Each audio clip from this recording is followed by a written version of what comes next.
6টা কমিটিতে যিনি যাদেরকে আহ্বায়কের দায়িত্ব দেওয়া হয়েছে তারা এখনও প্রজ্ঞাপন হয় নাই এই কমিটিগুলোর ব্যাপারে এবং অন্যান্য সদস্য নিয়োগ হয় নাই। এরই মধ্যে আমরা গতকালকে পরশু দেখলাম যে সরকারের তরফ থেকে বলা হয়েছে এই সংস্কার কমিটি নিয়ে তার রাজনৈতিক দলগুলোর সাথে সংলাপ করবে। সংলাপের যে কোনো প্রস্তাবনা আয়োজনকে আমরা বরাবরই স্বাগত জানাই, কারণ রাজনৈতিক দল, নাগরিক সমাজ, ছাত্র জনতা যারাই এই ফ্যাসিবাদ বিরোধী আন্দোলন করেছেন তারা সবাই এই বর্তমান সরকারের স্টেক হোল্ডার, তারা অংশীদার এবং আমরা সবাই এই সরকার সফল হোক সেটার শুভাকাঙ্ক্ষী। অতএব এই ধরনের যে কোনো সংলাপকে আমরা স্বাগত জানাই। একটা জিনিস মাথায় রাখতে হবে যে প্রজ্ঞাপনটা কেন হইল না। আপনারা কি সংলাপ করেই প্রজ্ঞাপনটা জারি করতে আগেই পারতেন কিনা? যে কমিটির প্রধান করেছেন, কমিটির প্রধান হবার ক্ষেত্রে আপনারা আগেই মতামত নেওয়া দরকার ছিল কিনা? তাহলে সময় বাঁচত কিনা? কারণ আপনারা বলেছিলেন যে 1 তারিখ থেকে কমিটি কাজ শুরু করবে, তাহলে 1 তারিখ থেকে তো কমিটি কাজ শুরু করতে পারছে না, কারণ আরও কিছু প্রশাসনিক জটিলতা রয়ে গেল। তো আমি মনে করি যে সংলাপের মাধ্যমে যত তাড়াতাড়ি সম্ভব যে কাজগুলো তারা শুরু করতে চান সেটা শুরু করার দরকার অবিলম্বে, এটা আমরা আশা করছি। কোনো রাজনৈতিক দলের পক্ষ থেকে বারবার নির্বাচনের জন্য রোডম্যাপ দেওয়া হচ্ছে এবং এটা নিয়ে আমার মনে হয় যে অনেক ভুল ধারণা তৈরি হইতে পারে যে রাজনৈতিক দলগুলো কি অস্থির হয়ে গেছে কিনা, তারা নির্বাচনের জন্য বেশি প্রেশার দিচ্ছে কিনা। আমার কাছে আমি এটা এরকমটা মনে করি না। আমরা মনে করি যে সবাই কিন্তু একটা কথা বলছে যে তারা এই সরকারের শুভাকাঙ্ক্ষী। সকল দলের নেতাকর্মীরা বলছে তারা চায় যে এই সরকার সফল হোক। সকল দলের নেতাকর্মীরা বলছে যে যৌক্তিক সংস্কারগুলো করার উদ্যোগ নেওয়া হোক। যৌক্তিক সময় পর্যন্ত তারা সবাই সময় দিতে রাজি আছে। অতএব এই বাস্তবতায় আমরা দেখতে চাই যে কিভাবে সরকার এই কাজগুলো এগিয়ে নিচ্ছে।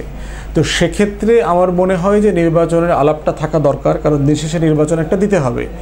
বাট এটা কেউই বলছে না যে এটা 2 মাসে 3 মাসে দিয়ে তাড়াতাড়ি বিদায় হন, ব্যাপারটা তা না।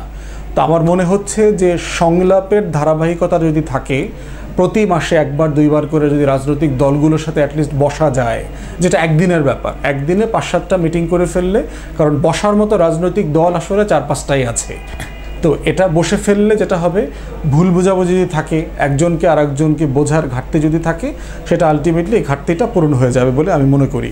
গতকালকে আমরা দেখলাম যে ঢাকা বিশ্ববিদ্যালয়ে বৈষম্য বিরোধী ছাত্র আন্দোলন যারা আছেন তারা একটা প্রফেশনাল অ্যাকাউন্ট্যান্ট ফার্মকে দিয়ে তাদের ত্রাণ তহবিলের টাকা পয়সার একটা আয় ব্যয়ের পূর্ণাঙ্গ হিসাব দিয়েছে এবং তারা সেটা বলেছে যে কাগজপত্র জোগাড় করতে, অর্গানাইজ করতে একটু সময় লেগে গেছে এবং তারা মোটামুটি 30শে সেপ্টেম্বর পর্যন্ত তাদের টোটাল খরচের একটা হিসাব দিয়ে দিয়েছে, যেটা নিয়ে ইতিমধ্যে বেশ কিছু আলাপ এসেছিল।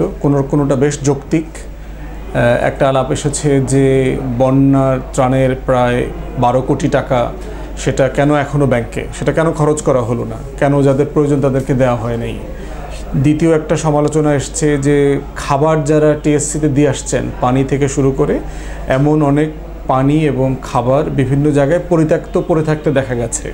টিএসসির যে চত্বর আছে সেখানে, সামাজিক বিজ্ঞান অনুষদ, এইসব জায়গাতে পড়ে আছে। তৃতীয় আরেকটা জায়গা আছে যে অলংকার সহ শুরু করে যারা টাকার বাইরে কিছু দিয়েছেন সেগুলো তারা কি করেছে।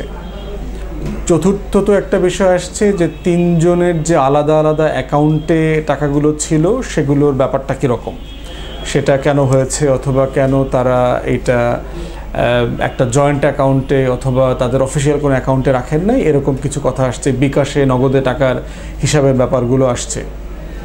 সব মিলিয়ে আমি মনে করছি যে অডিট দেবার যে প্র্যাকটিস যেটা তারা করেছে এটাকে আমি স্বাগত জানাই। আমি এর আগেই আমার অবস্থান পরিষ্কার করেছি। আমি মনে করি যে বৈষম্য বিরোধী ছাত্র আন্দোলনের প্রতি যেহেতু মানুষের ভালোবাসা অনেক, তাদের প্রতি সহমর্মিতা, তাদেরকে পছন্দ করবার একটা জায়গা যেহেতু সারা দেশের মানুষের আছে, তাদের টাকা তোলার দায়িত্বটা না নিলে ভালো হতো, সেটা আমি এর আগে বলেছি। তাদের যেটা আমি আশা করেছিলাম, কারণ হচ্ছে যে তাদের যে বাস্তবতা এবং সাংগঠনিক কাঠামো আছে, টাকা তোলার পরের যে দায়িত্বটা তৈরি হয়, টাকা খরচ করতে পারাটা, জায়গা মতো যাদের জন্য টাকা তোলা হয়েছে তাদেরকে পৌঁছে দেওয়া, সেটা একটা বড় কর্মযজ্ঞ এবং তাদের সেই সাংগঠনিক অবস্থাটা ছিল না। তো সেজন্য আমি আমার অবস্থান পরিষ্কার করেছি আগেই, যে আমি চেয়েছিলাম শুধু প্রথম অংশে থাকতে, তাহলে দ্বিতীয় অংশ কেন্দ্রিক, টাকা খরচ করবার কেন্দ্রিক কোনো সমালোচনা অথবা কোনো বিতর্ক আসবার সুযোগ ছিল না। এবং এটা আমরা যারাই ফিল করেছি, আমরা তাদের প্রতি সহযোদ্ধা হিসাবে যে ভালোবাসা, তাদের প্রতি আমাদের যে দরদ আছে, সেখান থেকে আমরা বলেছি। কারণ আমরা সবাই ফ্যাসিবাদ বিরোধী আন্দোলনে একসাথে ছিলাম, একসাথে কাজ করেছি এবং এখনও একসাথে সহযোদ্ধা হিসাবে এই সংস্কারের রাষ্ট্র গঠন নিয়ে কাজ করছি। তো তারপরে এখন আরেকটা বিষয় যোগ হয়েছে, তাদের ব্যয়ের বিষয় নিয়ে দেখলাম কেউ কেউ প্রশ্ন তুলেছে। আমার মনে হয় যেহেতু একটা অডিট রিপোর্ট আসছে, একটা প্রফেশনাল অ্যাকাউন্টেন্ট ফার্মকে এঙ্গেজ করেছেন, যিনি ওখানে ব্রিফিং করেছেন, ব্যয়ের ব্যাপারে যদি স্পেসিফিক কোনো বক্তব্য কারো থাকে সেটা তাদেরকে জিজ্ঞেস করা দরকার, কারণ তারা স্পেসিফিকলি বলতে পারবেন। বাট কয়েকটা বক্তব্য আসছে, একটা হচ্ছে ব্যয়ের জায়গাতে অনেকগুলো সংগঠনকে তারা টাকা দিয়েছেন ব্যয় করবার জন্য, এবং সেটা অনেক বড় একটা টাকা। এখন প্রশ্ন হচ্ছে সেই সংগঠনগুলো কারা, সেটা তাদের মানে স্বচ্ছতার জন্য প্রকাশ করে দেওয়া দরকার। দ্বিতীয়ত হচ্ছে যে মিসেলেনিয়াস কিছু খরচ, বিবিধ খরচের একটা অঙ্ক দেখলাম, বেশ বড় অ্যামাউন্ট, এটা কি বিবিধটা, সেটা পরিষ্কার করে দেওয়া দরকার। তৃতীয় একটা বিষয় আসছে, সেটা হচ্ছে যে তারা বলছেন যে যেহেতু এখন উত্তরবঙ্গে অনেক ভয়াবহ বন্যা চলছে, সেই বন্যার জন্য তারা একটা অংশের টাকা ওখানে খরচ করবার চিন্তা করছে, যে 8 কোটি টাকার মতো হয়তো সম্ভবত প্রধান উপদেষ্টা ত্রাণ তহবিলে দিয়ে দিবে কুমিল্লা, নোয়াখালী, ফেনী অঞ্চলে খরচ করবার জন্য।